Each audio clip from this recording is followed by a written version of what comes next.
छत्तीसगढ़ के रायपुर में कांग्रेस के राष्ट्रीय अधिवेशन का शनिवार को दूसरा दिन है। राष्ट्रीय अध्यक्ष मल्लिकार्जुन खड़गे ने कहा इस दौरान देश में नफरत का माहौल है। तो वहीं इसी खबर पर अधिक जानकारी देने के लिए हमारे साथ कंसल्टिंग एडिटर अमित मिश्रा जी जुड़ गए हैं। अमित जी, सोनिया गांधी ने आज एक बात कही। उन्होंने कहा कि निजी हितों को एक ओर रखकर त्याग की जरूरत है। सोनिया गांधी का यह बयान क्या इशारा करता है? पूरी कांग्रेस में किस तरह का मैसेज देने की कोशिश?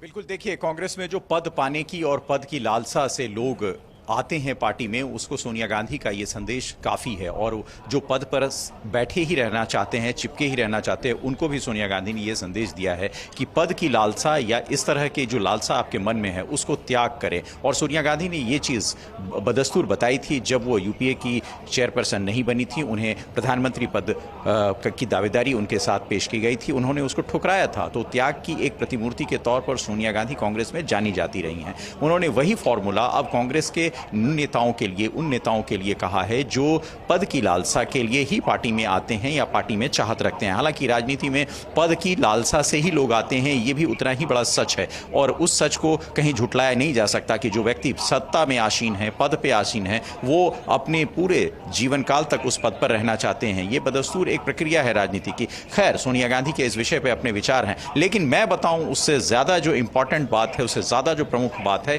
कि कांग्रेस पार्टी ने अपने जो इस 50वें प्लेनरी सेशन में पॉलिटिकल रिजोल्यूशन का ड्राफ्ट तैयार किया है, यानी राजनीतिक मसौदा जो तैयार किया है, उसमें सबसे बड़ी बात है कि वो ईवीएम यानी इलेक्ट्रॉनिक वोटिंग मशीन का कांग्रेस पार्टी जो है वो विरोध करेगी। और अगर इलेक्शन कमीशन उनकी बात को नहीं सुनता है तो कांग्रेस इसके लिए कोर्ट जाएगी। कांग्रेस ने अपने पॉलिटिकल रिजोल्यूशन के 15वें नंबर पारा में कहा है कि 14 राजनीतिक दलों ने इस विषय को लेकर आशंका जताई थी और हमारा काम एक राजनीतिक दल के तौर पर यह होता है कि जनता और लोकतंत्र में मतदान की जो भूमिका है, उसकी विश्वसनीयता जो है उसको बरकरार रखना। और ये बरकरार नहीं अगर रखा जाता है तो हम ईवीएम के खिलाफ जो है वो पहले इलेक्शन कमीशन मुख्य चुनाव अधिकारी के पास जाएंगे और अगर उन्होंने हमारी बात पर तवज्जो नहीं दिया तो हम कोर्ट जाएंगे। यानी कांग्रेस पार्टी ने इस बार खुले रूप से ईवीएम का विरोध कर दिया है और वो भी अपने प्लेनरी सेशन में किया है। कांग्रेस नहीं चाहती है कि जिस तरह की शंकाएं ईवीएम को लेकर आई हैं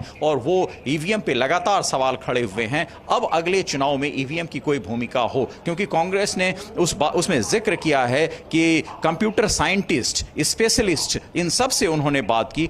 मैं आपको पढ़कर सुनाऊं। More than 14 recognized political parties, several eminent activities and computer scientists have raised concern on the efficiency of EVMs to the election commission but have not received any response so far. When voters lose faith in the integrity of the electoral process, especially EVMs, our democracy hollows from within. The Congress promises to restore the faith of every voter in the integrity of electoral process. The Congress will build the widest possible consensus with all like-minded political party to take up the issue with ECI, and if they do not respond then will go to court. यानी इसका मतलब साफ है कि EVM को लेकर कांग्रेस ने अपनी रणनीति का इजहार कर दिया है और वो अगले चुनाव के पहले ईवीएम को लेकर कोर्ट जाएगी। ये बात साफ हो गई है कि 9 राज्यों के विधानसभा के चुनाव हैं, उसके बाद 2024 में चुनाव होने हैं लोकसभा के, तो उसके पहले कांग्रेस का ये राजनीतिक प्रस्ताव ये साफ तौर पर दर्शाता है कि उसकी विश्वसनीयता जो है ईवीएम में खो गई है। ये सबसे बड़ी बात अभी चर्चा में आई है। उसके अतिरिक्त आपने देखा होगा कि पॉलिटिकल रिजोल्यूशन में सीडब्ल्यूसी में सदस्यों की संख्या बढ़ाई गई, 50% नौजवानों के लिए आरक्षित की गई, 50% SC ST OBC के लोगों को तरजीह देने के लिए की गई। तमाम बातें हुई हैं, अभी चर्चा चल रही है, कई वक्ता अभी बोलेंगे, कई बोल चुके हैं, तो तमाम इन विषयों पर अभी चर्चा होनी है और कई एक प्रस्ताव जो हैं वो भी आने हैं जिन पर सहमति और जिन पर मुहर लगेगी।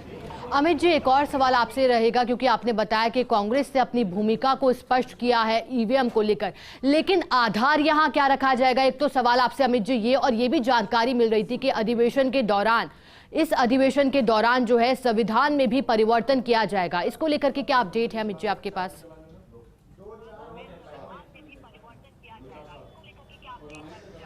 बिल्कुल, कांग्रेस ने अपने जो संविधान, खुद के जो संविधान है उसमें 85 संशोधन किए हैं, 85 संशोधन का प्रस्ताव दिया है। उसमें 6 मुख्य संशोधन जो हैं वो उनके मेंबरशिप को लेकर है, कैसे कांग्रेस वर्किंग कमेटी के सदस्य उसमें ज्यादा आए, 35 की संख्या बनाई गई है, उसमें सब वर्गों का समावेश कैसे हो, और यही नहीं 50% जो लोग हैं वो ओबीसी SC ST कैटेगरी से उसमें जुड़े। और ये उसके अलावा जो सबसे महत्वपूर्ण बात है कि कांग्रेस में वार्ड, बूथ और ब्लॉक से लेकर प्रदेश तक, जिला तक उसकी एक अलग कार्यकारिणी बनाई जाएगी जो सीधे तौर पर संवाद करेगी प्रदेश से। यानी ब्लॉक लेवल या बूथ लेवल पर जो कार्यकर्ता की कमी थी उसको कांग्रेस बढ़ाने की कोशिश लगातार कर रही है। और 2 दिन इस अधिवेशन के और कल तीसरे दिन पर सभी की निगाह, क्योंकि कल जो जानकारी आ रही है कि राहुल गांधी का संबोधन भी इस दौरान हो सकता है। बहुत शुक्रिया आपका हमारे साथ जुड़ने के लिए, पूरी जानकारी के लिए। और इसी खबर